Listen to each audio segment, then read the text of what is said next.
ज्ञान, आत्मिक ज्ञान को जानना है तो सवाल ये होना चाहिए कि मैं कौन हूँ। जो समाज ने बता दिया है आपको आपकी पहचान, और जो प्रकृति के बल की वजह से या प्रकृति की ताकत की वजह से आप अपने आप को मान बैठे हैं, उन सब विचारों को हटाकर, यानी समाज के द्वारा दी गई पहचान, समाज में आपके माँ बाप भी आते हैं, आपके रिश्तेदार जितने भी आपके नजदीक है सभी आते हैं, उनके द्वारा दी गई आपको जो पहचान है और जो प्रकृति ने आपको बताया है आपके बारे में, उन सब पहचानों को दूर रखकर प्रश्न ये उठना चाहिए कि मैं कौन हूं। जब ये प्रश्न उठता है, ये प्रश्न आध्यात्मिक प्रश्न है, ये प्योर आध्यात्मिक प्रश्न है कि मैं कौन हूं। बिल्कुल जानना भी चाहिए, जीवन का लक्ष्य है। इंसान अंधकार में ही पैदा होता है। जीवन का लक्ष्य अपनी चेतना के स्तर को ऊपर लेकर जाना है, विवेक से, ज्ञान से, बुद्धि से, भक्ति से, समर्पण से। ज्ञान आपको बताता है कि आपके जीवन का आधार क्या है, जीवन क्या है, आप कौन हैं, आप प्रकृति से क्या मांग कर रहे हैं और मांग करना क्या प्रकृति से उचित है या नहीं, और आपका असल स्वरूप क्या है, प्रकृति क्या है। इन सब के उत्तर ज्ञान से मिलते हैं। ज्ञान माना आत्मिक ज्ञान, जो आपको बताता है कि स्वार्थ किसे कहते हैं, मोह किसे कहते हैं, भय किसे कहते हैं, लालच किसे कहते हैं। ये सब आपकी मैं से जुड़े हुए हैं। जब आप अपने बारे में नहीं जानते तो आप प्रकृति से जुड़ते हैं, समाज से जुड़ते हैं। आप अपने आप को ये 5 तत्वों वाला शरीर ही मानते हैं,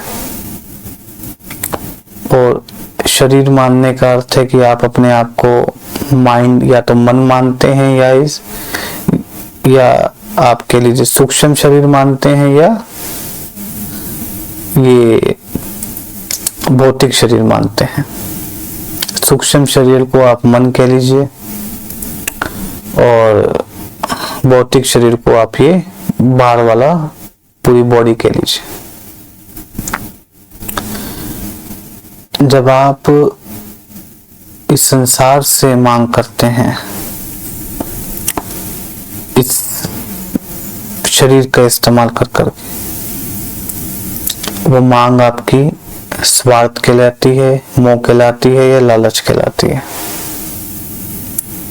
और इन तीनों के साथ भय जुड़ता है हमेशा, क्योंकि आप जो मांग कर रहे हैं वो पूरी तो हो सकती है, लेकिन वो इतनी कीमती नहीं है कि खो ना पाए। वो खोई जा सकती है, वो बिल्कुल खोई जा सकती है।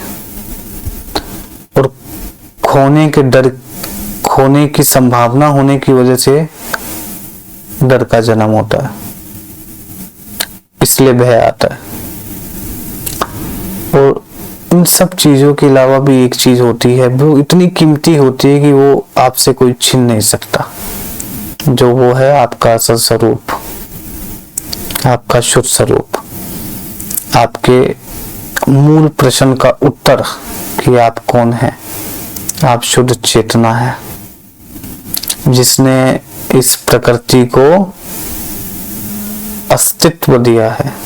हालांकि इस प्रकृति का अपने आप में कोई अस्तित्व नहीं है, आपकी चेतना ही इसको अस्तित्व देती है। अस्तित्व आपका है, आप आधार हैं, आप ही हैं, दूसरा और कोई है नहीं। आप ही अस्तित्व में हैं, आप ही साक्षी हैं। आप अपने अहंकार के भी साक्षी हैं, यानी अपनी मैं के भी साक्षी हैं। आप अपनी भावनाओं के भी साक्षी हैं, आप अपने शरीर के भी साक्षी हैं, आप अपने विचारों के भी साक्षी हैं, आप अपनी इमेजिनेशन के भी साक्षी हैं। आप सबके साक्षी हैं। आप सब विटनेस करते हैं। अब आपको सब पता लगता है, भावनाएं आ रही हैं, मन में विचार आ रहे हैं, आपकी मैं आ रही है। जब आप अपने मूल स्वरूप को जान लेते हैं भीतर जाकर के कि आप ये शरीर नहीं है, ये मन नहीं है, ये इंद्रियां नहीं है, भावनाएं नहीं है, भीतर भीतर जब आप जाते हैं तब आप पाते हैं कि कुछ भी नहीं है। शून्यता, विचार भी नहीं है, खाली, जिसे आप निर्गुण कहते हैं, बिल्कुल खाली। तब जब आप अपनी आत्मा से संबंध जोड़ लेते हैं तब आप प्रकृति से कुछ मांग नहीं करते, और जब आप प्रकृति से कुछ मांग नहीं कर रहे होते, अपनी आत्मा के साथ ही जुड़ चुके होते हैं और विवेक से, ज्ञान से, बोध से कर्म उठता है, तब आप शुद्ध चेतना है। और शुद्ध चेतना को ही आत्मा कहते हैं, क्योंकि आत्मा आनंद में ही है। आत्मा ज्ञान स्वरूप है, आनंद स्वरूप है, और जो खुद आनंद स्वरूप है वो बाहर से सुख की मांग नहीं करेगी। इसलिए जब आप बाहर प्रकृति से सुख की मांग नहीं करते, स्वार्थ की पूर्ति की मांग नहीं करते, तब आप आत्मा है, तब आप शुद्ध चेतना है। मांग का जो केंद्र है वो आपकी मैं है। ये सब मांगे उसी मैं से उठती हैं। सारी भावनाओं के केंद्र में मैं बैठी है, इसको आप अहम कह दीजिए। और वो अहम सत्य ही है, लेकिन अपने आप को प्रकृति मानता है। उसका जन्म अपने आप को प्रकृति मांग कर ही होता है। जब आप अपनी आइडेंटिफिकेशन इस भौतिक शरीर से कर बैठते हैं, अपने मन से कर बैठते हैं, तब जिस धारणा का जन्म होता है उसे मैं कहते हैं। वो धारणा एक तरीके से आप ऐसे कह लीजिए कि अपनी गलत पहचान की वजह से उठी है, अज्ञान की वजह से उठी है। ज्ञान स्वरूप तो आप स्वयं हैं। जो पर्दा उस ज्ञान को ढक रहा है, आप उसको मैं कह लीजिए। उस पर्दे को हटाने का काम गुरु साकार पुरुष करते हैं, या आपको भगवद गीता या सत्य की तरफ आना पड़ता है। अगर अपनी बॉडी से पहचान इतनी ज्यादा पक्की हो चुकी हो तो साकार पुरुष के अलावा कोई और माध्यम बचता नहीं है।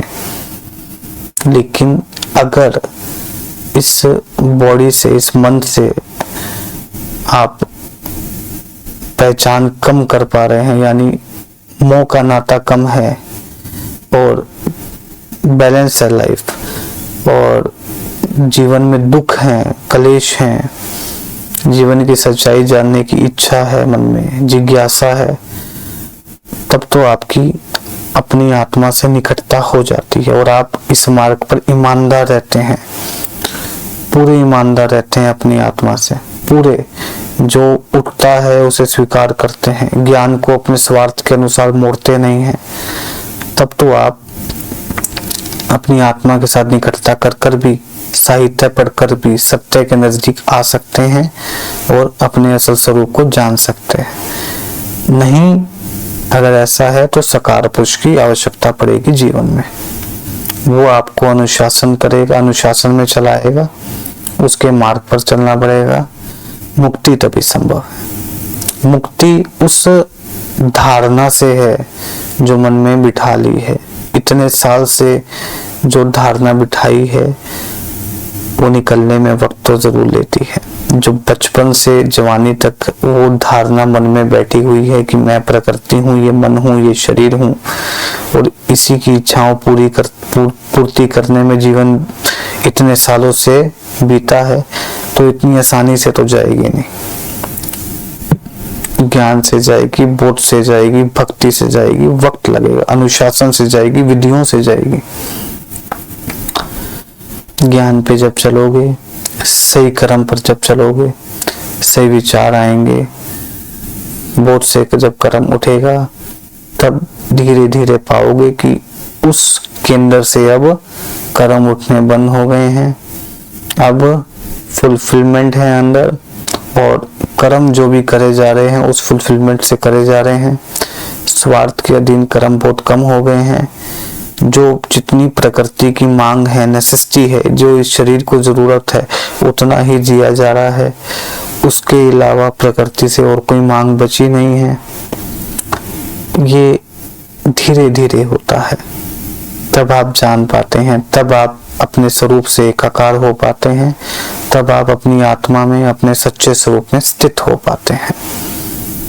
यही दो माध्यम है ज्ञान, यही दो माध्यम है मुक्ति के लिए। या तो आपके खुद अपनी आत्मा से निकटता हो, या जीवन में कोई सकार पुरुष आया हो। सकार पुरुष भी कब आएगा? जब आपको आकर्षण होएगा उनके प्रति। वो आकर्षण आपके बंधन को जरूर बढ़ाएगा, लेकिन वो बंधन बहुत अच्छा बंधन है। वो सारे बंधन तोड़ के जाएगा आपके।